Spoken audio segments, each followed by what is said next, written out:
Vamos a leer, voy a leer yo mismo este pasaje del famoso incidente que hay durante una caminata que dos de los discípulos hacían desde Jerusalén hacia una aldea llamada Emaús. Voy a leer pues Lucas 24:13. El mismo día, quiere decir el día de la resurrección, el mismo día de la resurrección.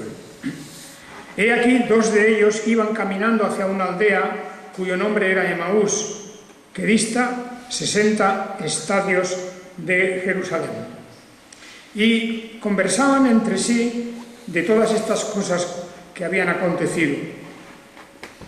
Y sucedió que mientras ellos conversaban y discutían, Jesús mismo se acercó y caminaba con ellos, pero sus ojos estaban velados para que no lo reconocieran.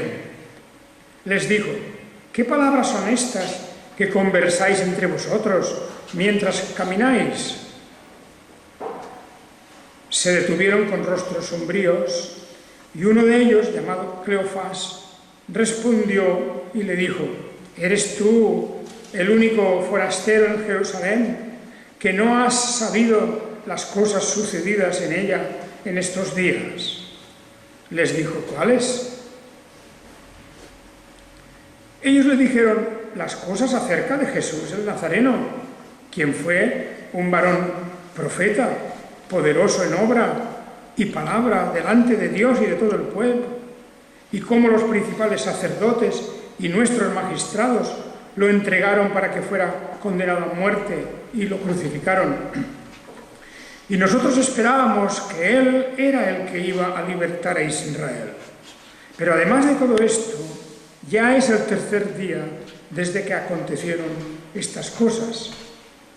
Aunque algunas mujeres de entre nosotros nos asombraron después de ir muy temprano al sepulcro, pues al no hallar su cuerpo, vinieron diciendo que habían visto una visión de ángeles, los cuales dijeron que Él vive.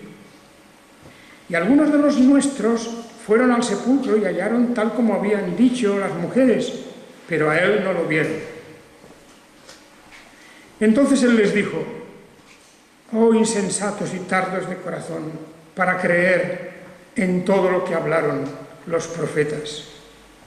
¿Acaso no era necesario que el Mesías padeciera estas cosas y entrara en su gloria?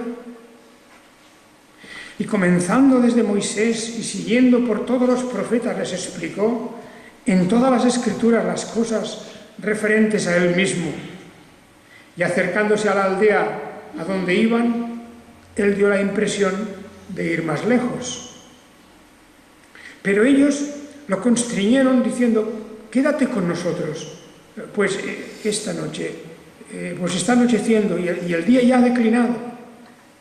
Entró pues a quedarse con ellos. Y sucedió que al reclinarse con ellos a la mesa, tomó el pan y lo bendijo, y después de partirlo les daba. Entonces les fueron abiertos los ojos y lo reconocieron, pero Él se les hizo invisible. Y se dijeron el uno al otro: ¿no ardía nuestro corazón cuando nos hablaba en el camino, cuando nos abría las Escrituras? Y levantándose en aquella misma hora, regresaron a Jerusalén y hallaron a los 11 reunidos y a los que estaban con ellos, que decían: realmente fue resucitado el Señor y se apareció a Simón. Ellos entonces contaron lo sucedido en el camino y cómo fue reconocido por ellos al partir el pan. Amén. El Señor añada pues la bendición a este pasaje y vamos a comenzar a hablar de él. Es una de las historias que, en cierta manera, pues añade una especie, diríamos, de halo de misterio al hecho mismo de la resurrección. Pero al mismo tiempo también vemos aquí cómo el Señor Jesucristo tiene muy en cuenta a estos dos discípulos y a través de ellos a todos los demás, para que en ese momento crítico su fe no falte. Pues habían dudas, había confusión, muchos no sabían exactamente qué había pasado, por lo tanto puede ser que había un cierto escepticismo en algunos también. De manera que lo que va a hacer el Señor Jesucristo en este tiempo es, a través de una serie de apariciones hacia Él, aparición quiero decir no como una aparición fantasmal, quiero decir que el Señor se presenta delante de ellos. Por ejemplo, en este camino a Emaús, mientras ellos van andando, Jesús se une a ellos en el camino. Luego desaparece, eso sí, se les hace invisible. Pero estas escenas de que Jesús aparece en un momento determinado entre ellos se va a repetir en varias ocasiones hasta que ocurre el hecho ya definitivo de la ascensión a los cielos. Una vez que Jesús asciende a los cielos, ya no hay más apariciones de Jesús, nunca más vuelve a aparecer en su figura humana, en su naturaleza humana, porque lo que tenemos aquí es la aparición de Jesús resucitado en cuanto a su cuerpo y a su naturaleza humana toda. Lo tenemos aquí resucitado. Y con esa resurrección se puede decir que comienza una nueva era, un nuevo mundo incluso.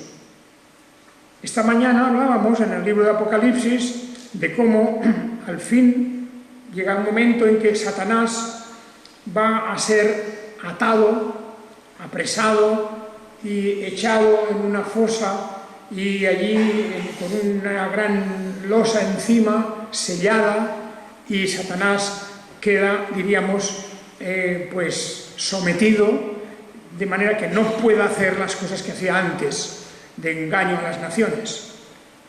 Bueno, pues este es el momento de la resurrección de Jesús, en que empieza un nuevo mundo.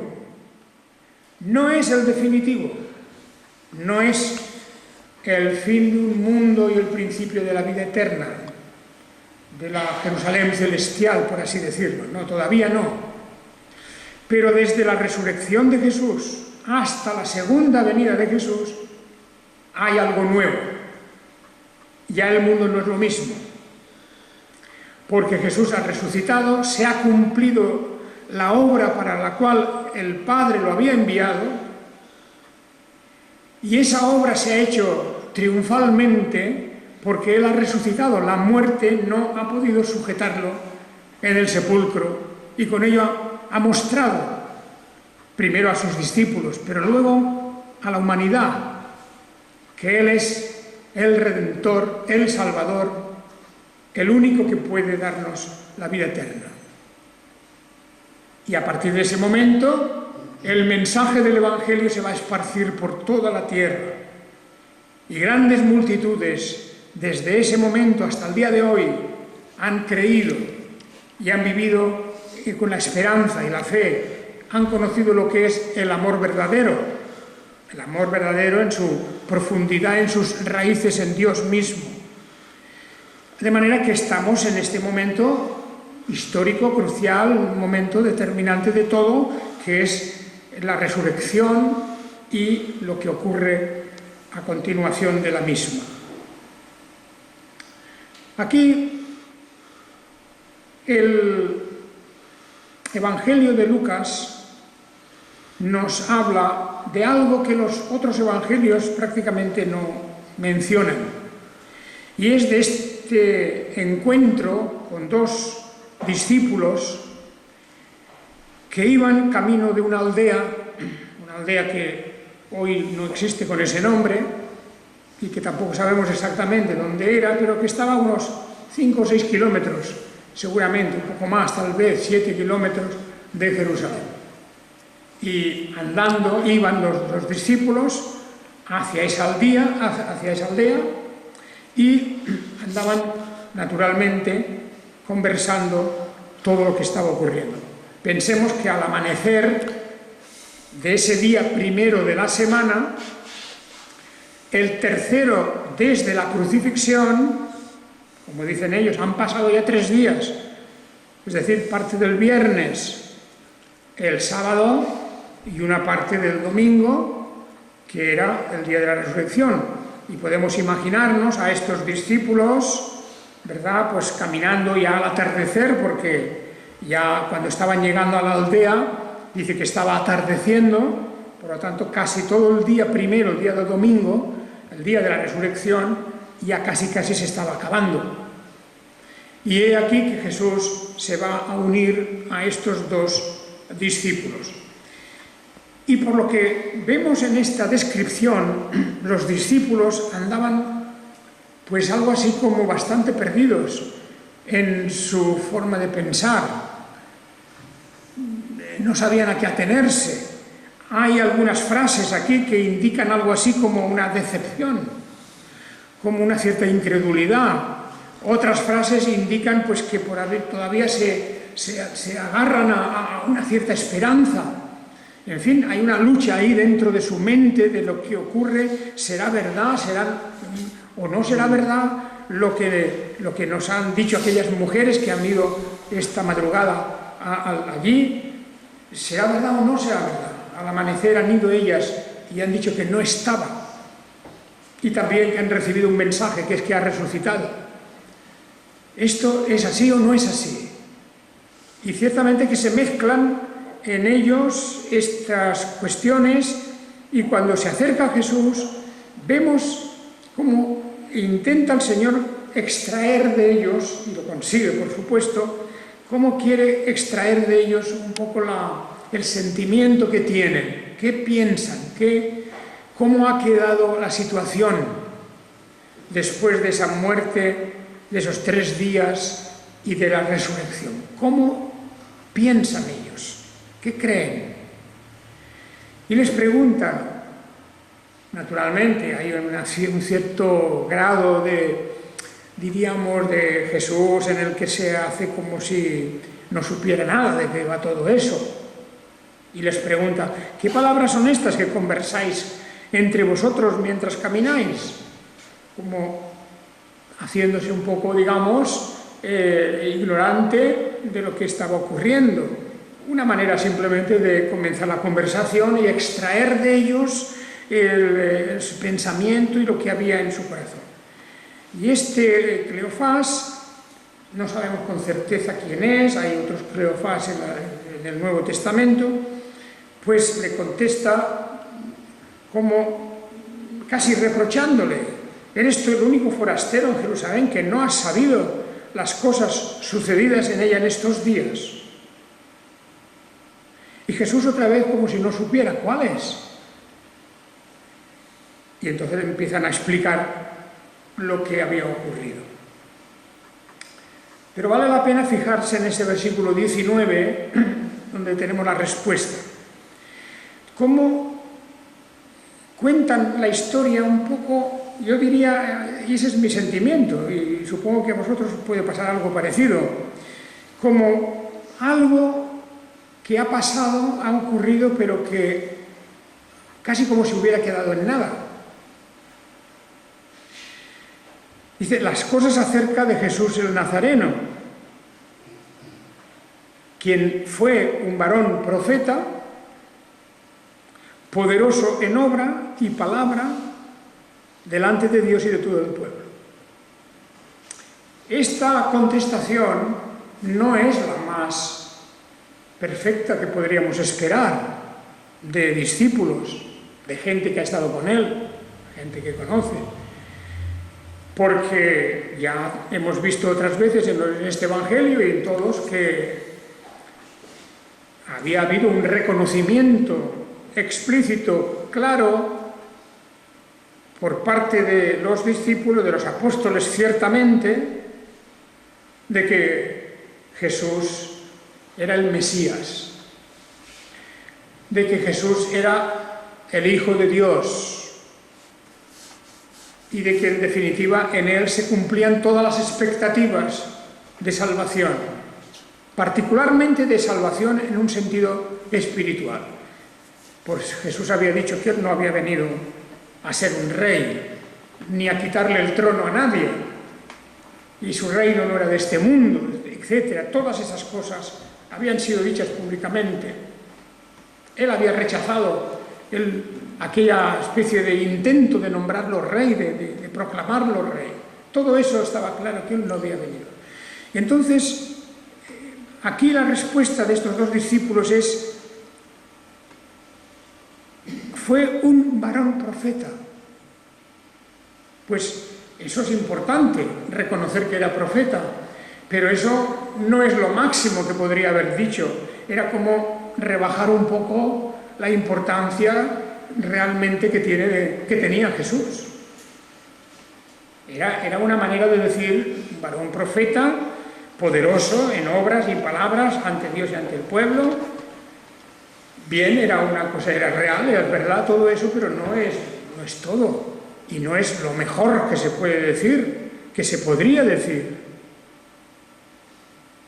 El apóstol Pedro había dicho claramente, tú eres el Mesías, el Hijo del Dios viviente. Había reconocido en Jesús esa naturaleza divina. Había reconocido en Jesús su función como Mesías, como Salvador y Redentor. Y, en definitiva, vemos a lo largo de este tiempo que aunque habían dudas y unas veces hablaban de una manera, incluso los hemos visto a ellos luchando, peleándose por quién iba y discutiendo quién iba a ser el primero después, cuando Jesús muriera. Sin embargo, no cabe duda que entre los 12 en este tiempo había una valoración muy alta de lo que era Jesús. Pero estos dos discípulos, que no sabemos a ciencia cierta quién eran, si eran de los que estaban más cercanos o más alejados, si eran de los menos informados o de los más, no sabemos, pero sí que vivían en Jerusalén y que estaban bien informados de todo. Y entonces, esa respuesta realmente nos debe hacer pensar, porque es una respuesta un poco seca. Yo diría que es una manera un poco seca de decir, y también de una cierta confusión. También le cuenta lo que ha pasado, dice cómo los principales sacerdotes y nuestros magistrados lo entregaron para que fuera condenado a muerte y lo crucificaron. Podría haber dicho injustamente, podría haber dicho que eso había sido algo verdaderamente amañado y preparado debido al odio y las cosas que le tenían a él, pero no dice nada, simplemente da la noticia. Y luego dice, versículo 21, dice, y nosotros esperábamos que él era el que iba a libertar a Israel. Otra vez estamos en una respuesta que no acierta realmente, porque la idea de que él era quien iba a libertar a Israel era una idea muy estrecha, muy reducida del papel de la misión que tenía realmente el Señor Jesucristo. El Señor Jesucristo no había venido a libertar a Israel. Es decir, no era uno de aquellos que se habían levantado en rebelión contra Roma y que habían organizado una banda de gente y que habían luchado contra los romanos. A veces lo habían confundido a Jesús con esto. A algunos les hubiera gustado que fuera eso. Pero Jesús dice, yo no he venido a esas cosas. Y es porque hay una especie, diríamos, de un vicio que llevamos dentro, que nos gustaría que Jesús y todo lo que hace Jesús y la fe cristiana y todo, se amoldara a nuestros pensamientos, a nuestros intereses, a nuestras maneras de ser, etc. Y la idea principal de lo que tenían en esos momentos todos los judíos era a ver cuándo viene el Mesías, que será quien nos librará del poder y la tiranía de Roma. Esa era la idea principal. Y por eso Muchos ya se habían levantado antes de Jesús y después de Jesús diciendo: yo soy el Cristo, yo soy el Mesías, con la idea de que el Mesías era solamente alguien que venía a aquella misión particular de libertar a Israel. Esta idea vuelve a aparecer más tarde en el libro de los Hechos de los Apóstoles. Vuelve a libertar. Cuando los discípulos, los apóstoles, antes de que Jesús ascendiera a los cielos, le preguntan: Señor, ¿será en este tiempo cuando devolverás el reino a Israel? ¿Será en este tiempo? Otra vez lo mismo. Parece como si solamente pensaran en lo inmediato, en las necesidades o en las aspiraciones o en los deseos más directos y prontos, rápidos, que pudieran producirse. Estos deseos que querían verlos materializados ya, pero que no tenía nada que ver con el reino de los cielos, no tenía nada que ver con el perdón del pecado, no tenía nada que ver con la profundización en la espiritualidad, no tenía nada que ver con todo eso. Estaban obsesionados con la idea de que venía a liberar a Israel. Y digo que la lección es grande, es importante, que muchas veces del cristianismo queremos hacer aquello que a nosotros nos apetecería que fuera. Es decir, que en lugar de someternos al Evangelio, queremos que el Evangelio se someta a nosotros, a nuestros ideales. Como en este caso, esto claramente era un ideal de tipo nacionalista, tipo político, etcétera. Tenían esa idea, como puede haber otros ideales. Hay quien le gustaría que el cristianismo pues fuera, yo qué sé, una cosa en relación nada más con el arte, por ejemplo, y que solamente tuviera relación con el arte o con la música o con eso. Y hablan del cristianismo en función de sus propios deseos. Y aquí es lo que tenemos en estos dos discípulos. Tenemos esa primera reacción, incluso la manera, fijaos que es evidente esta manera en que ellos hablan. Nosotros creíamos, nosotros esperábamos, ¿verdad? Jesús el Nazareno, quien fue un varón profeta, poderoso en obra y palabra delante de Dios y del pueblo, y como los principales sacerdotes y nuestros magistrados lo entregaron para que fuera condenado a muerte y lo crucificaran. Y nosotros esperábamos que Él era el que iba a libertar a Israel. Como diciendo, pero no ha sido así. Por lo tanto, frustración. Cosa que ocurre también cuando a uno le quitan la idea de que el cristianismo no es eso que se piensa él o ella, no es eso que uno cree que ha de ser, porque le quiere imponer a la fe cristiana sus ideas, pues entonces viene la desilusión. Y hay un momento aquí en que estos discípulos se les nota desilusionados. Es evidente. Nosotros esperábamos que Él era el que iba a libertar a Israel. Claro, y encima dice, y ya es el tercer día desde que acontecieron estas cosas. Por lo tanto, ya han pasado 3 días y no pasa nada, no ha ocurrido nada. De todas maneras, le dan la información diciendo, pero, aparte de esto, algunas mujeres de entre nosotros nos asombraron después de ir muy temprano al sepulcro, pues al no hallar su cuerpo, vinieron diciendo que habían visto una visión de ángeles, los cuales dijeron que Él vive. Bueno, eso es una información que le pasan a Jesús, no significa que estén convencidos, se lo han dicho unas mujeres, que era una visión, era muy extraño todo aquello, no estaban por lo tanto convencidos, y aquí encontramos pues en estos dos discípulos esa situación de que no saben a qué atenerse, hay confusión.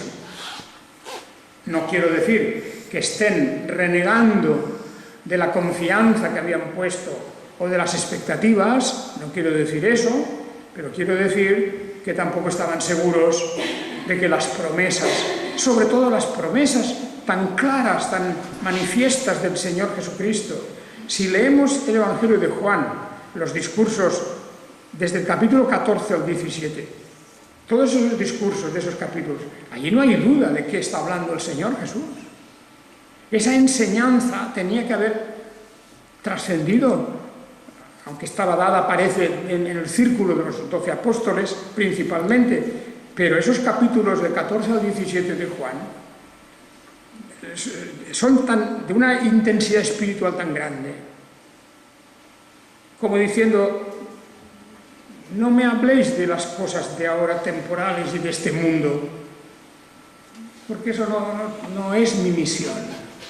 El Señor no había venido a arreglar este mundo, ni a llenar las expectativas de la gente con respecto a esta vida. Es que no ha venido a eso. Él ha venido a establecer su reinado y a darnos la esperanza de la vida eterna y el camino abierto a la vida eterna, y a marcarnos un camino en el que debemos andar ahora aquí también. De manera que es incomprensible, de verdad, esta reacción, como ya hemos visto otras reacciones de los discípulos y apóstoles, en que parece que no se han enterado de nada. No entienden. No entienden. Bueno, pues continúa el diálogo. Continúa. Efectivamente, algunos de los nuestros fueron al sepulcro y hallaron tal como habían dicho las mujeres, pero a él no lo vieron. Y por eso la respuesta de Jesús es: oh insensatos y tardos de corazón, para creer en todo lo que hablaron los profetas. Fijaos las palabras del Señor Jesús, llamándoles insensatos, que es una palabra ciertamente no ofensiva, pero una palabra de reprensión. Insensatos, no tenéis sentido, no entendéis. No entendéis. Como tantos y tantas veces vemos en los evangelios, que habiendo visto las obras del Señor Jesús directamente con sus ojos, habiendo escuchado sus palabras, habiendo observado milagros maravillosos delante de ellos, no entendían. O sea, no entendían de qué iba la cosa, vaya.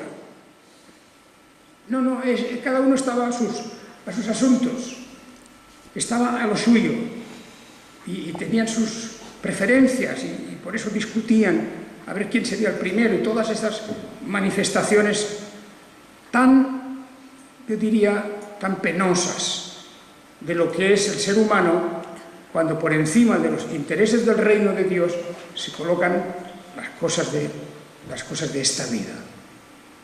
Insensatos y tardos de corazón para creer en todo lo que hablaron los profetas. Tardos de corazón.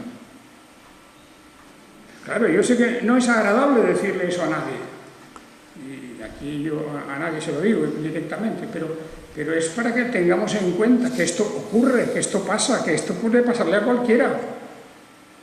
Tardos de corazón para creer en todo lo que hablaron los profetas. ¿Qué quiere decir esto de tardos de corazón? Pues es algo así como si a un vehículo le ponemos el freno de mano, ¿verdad? Intentamos que arranque, que vaya, y a lo mejor lo hacemos andar un poco, pero nos damos cuenta de que hay algo, o no nos damos cuenta a veces, y el vehículo va mal, y no avanza, y algo raro pasa. Y es como cuando una persona tiene en su mente, en sus sentimientos, en su corazón, en su voluntad, tiene pues ese freno de mano puesto.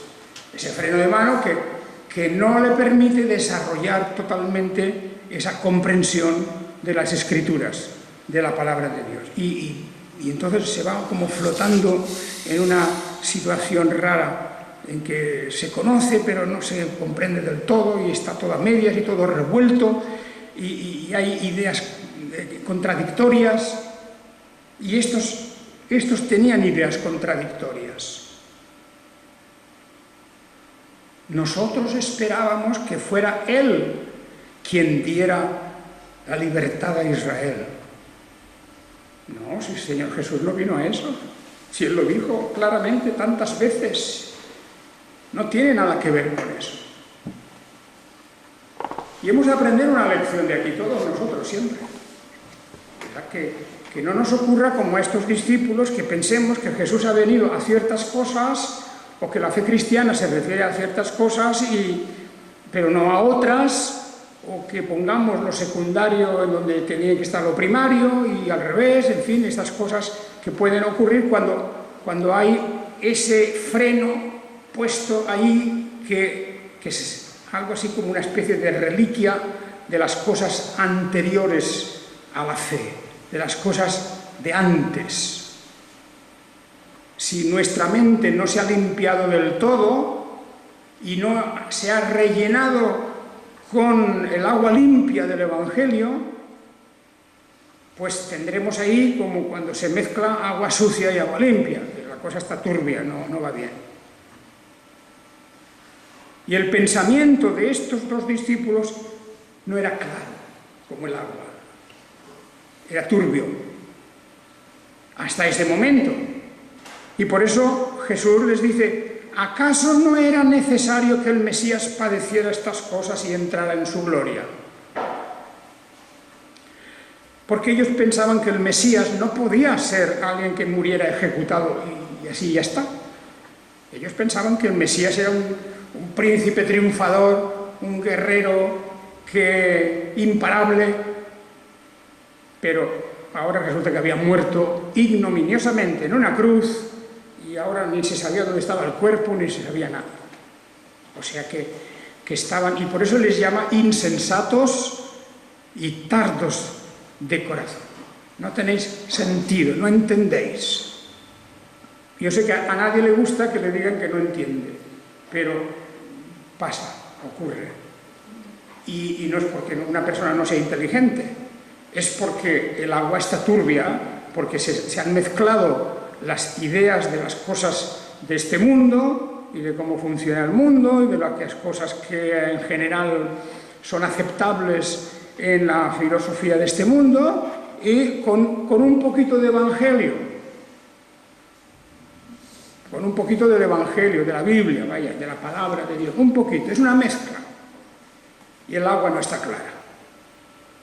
Y ese es uno de los fenómenos de la iglesia de hoy, de las iglesias de hoy, en el mundo entero, no solamente aquí en este país ni en el otro, sino en el mundo entero. El problema es la mezcla del pensamiento de la fe cristiana real y verdadera con elementos de fuera, y así se va mezclando y cada vez va entrando más agua turbia.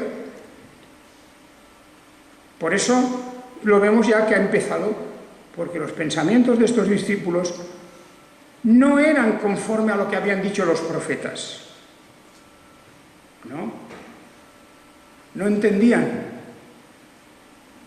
Ellos se habían hecho su otra composición, se habían hecho su otro evangelio paralelo. Jesús tenía que venir a liberar a Israel. Es que si no, como si dijeran, es que si no, no vale la pena esto, ¿no? Insensatos y tardos de corazón para creer en todo lo que hablaron los profetas. Y entonces Jesús, comenzando desde Moisés y siguiendo por todos los profetas, les explicó en todas las Escrituras las cosas referentes a él mismo. Qué bonito es esto, ¿verdad? Que Jesús no va a discutir si el Mesías va a ser un guerrero, si va a venir a liberar a Israel, todo eso no va a discutirlo. Dice: mira, si queréis aprender, coged la palabra y vamos a repasar lo que dice la palabra, lo que dice la Escritura. Y no me vengáis ahora con vuestras ideas de si el Mesías tendría que ser así o si tenía que hacer esto otro, o nada. No, vamos a ver lo que dice la Escritura. Claro, porque si una persona, cualquier cristiano, expone sus ideas extrañas, y no está apoyando la Escritura misma, pues claro, ahí tenemos ya el conflicto, ya tenemos el problema, la dificultad, no arrancan las cosas. Así que Jesús, comenzando desde Moisés y siguiendo por todos los profetas, les explicó en todas las Escrituras las cosas referentes a Él mismo. Porque el Evangelio está esparcido en toda la Biblia. No solamente son Mateo y Marcos y Lucas y Juan, etc. ¿no? El Evangelio está en todas las Escrituras. El Dios Todopoderoso y la lucha para rescatar a un pueblo y redimirlo y sacarlo de la barbarie de este mundo. Eso está en todo el Evangelio. En Moisés, está en los profetas, está en los escritos, y está en los salmos, y está en los proverbios, y está en todas partes. Pero, claro, tenemos que estar ahí con mucha afición y con muchas horas. Hay que leer, hermanos y hermanas, hay que leer la Biblia intensamente. Porque si no, nuestra mente no queda amoldada al mensaje de la Biblia. Y la mente, y esto es una batalla de la que hemos de hablar más adelante, es una batalla por el control de la mente. El poder de Satanás viene principalmente dirigido en contra de nuestra mente, dominar nuestra mente, nuestros pensamientos, porque de esa manera domina también nuestra voluntad. Y el que domina el pensamiento y la voluntad, ese ha triunfado sobre nosotros. Y esa es la batalla. Y la palabra de Dios viene precisamente a darnos las armas, los elementos, para que nuestra mente responda a ese ataque y nuestro pensamiento se defienda del pensamiento inicuo que viene a través de todos los medios y armas que tiene Satanás. Pues, y esto vemos indudablemente en todo este pasaje. Muy bien, pero la historia termina, como habéis visto, de una manera muy especial. Se acercaron a la aldea ya y dio la impresión como que se iba más lejos, como si allí se hubiera terminado, porque les explicó las cosas referentes a él mismo, pero, es decir, referentes al Mesías. No estaba diciéndoles Jesús, yo soy el Mesías, algunos no habían comprendido eso. Se acercaron a la aldea y como él parecía que se iba más lejos, entonces ellos le dijeron, quédate con nosotros, que está anocheciendo, el día ya se termina. Así que entró en algún lugar, alguna posada o algunas amistades, quien fuera, para quedarse con ellos, y se pusieron a la mesa. Como veis aquí en el versículo 30, que nos dice, sucedió que al reclinarse, quiere decir, comían, en aquel tiempo comían reclinados, ¿verdad? Pues así como medio tumbados en una especie de sillas largas, de butacas largas, asientos, y reclinados iban comiendo, pero él tomó el pan y lo bendijo, y después de partirlo, les daba. Y esto es un recuerdo de lo que había hecho unos días antes, cuando celebraban la Pascua, el día que Jesús fue aprehendido y apresado. Y en ese momento, ellos, que no habían estado en la cena última, por lo que sabemos, había estado Jesús solo con los discípulos, con los apóstoles, pero ellos vieron algo especial en aquella partición del pan. Todos estos detalles los habían hablado los discípulos, los apóstoles, toda la gente sabía esto. Y entonces se abrieron sus ojos y lo reconocieron. Y en el momento en que lo reconocieron, Jesús desaparece de su vista, se hace invisible. O sea, no quería darles más información, no quería decirles nada más, ya les había llamado la atención, ya les había dicho por dónde tienen que ir ahora. Tenéis que ir por el camino de las Escrituras, desde Moisés y por todos los profetas. Claro, eso es algo evidente. Nosotros tenemos un fundamento, que es la palabra de Dios. Y cuando alguien nos viene con una idea extraña o con una interpretación rara, pues bueno, pues dime dónde es la Biblia que dice esas cosas, porque yo en mi vida aquí, en mi ministerio, con muchas personas que han venido y que han expresado ideas muy peregrinas, pues no sé, pero bueno, pues no sé, dime dónde está eso en la Biblia, porque yo llevo años con la Biblia en la mano y leyendo mucho y no he visto eso. No entiendo eso. Y si no está en la Escritura, si no se puede justificar plenamente con las Escrituras, literalmente con la Escritura, no es cierto, no es verdad.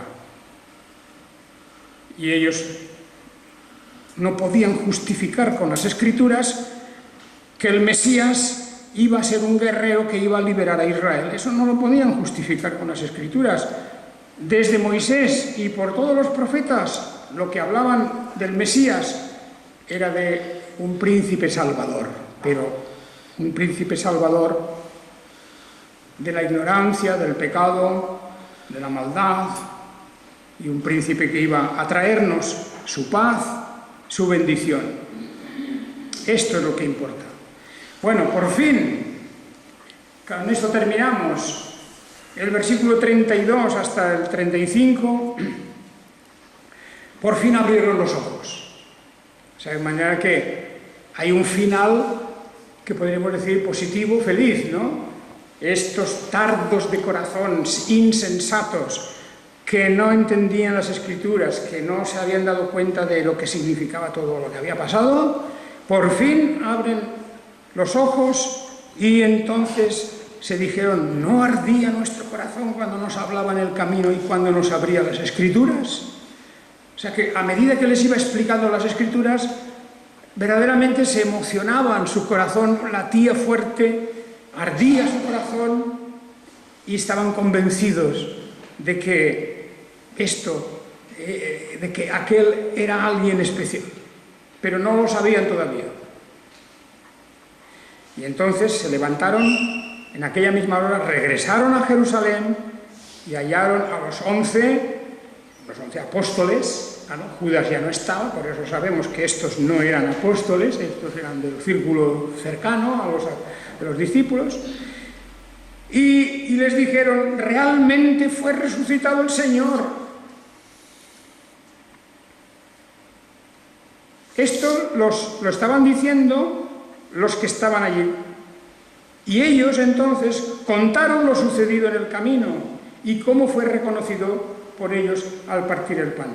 Porque la aparición de Simón, esto es un hecho que también lo tenemos, y lo tenemos refrigerado, es decir, que fue visto por Simón. Había sido visto por Simón Pedro. En ese intervalo de tiempo, desde que lo vieron las mujeres hasta que llegaron estos dos discípulos, también había aparecido a Simón. Y ellos contaron aquí lo sucedido y cómo fue reconocido por ellos al partir el pan. En ese momento cayeron en la cuenta, se abrieron sus ojos. Qué cosa más positiva y extraordinaria y más hermosa, ¿no? Que por fin a uno se le abren los ojos y dice, pues ahora entiendo esto.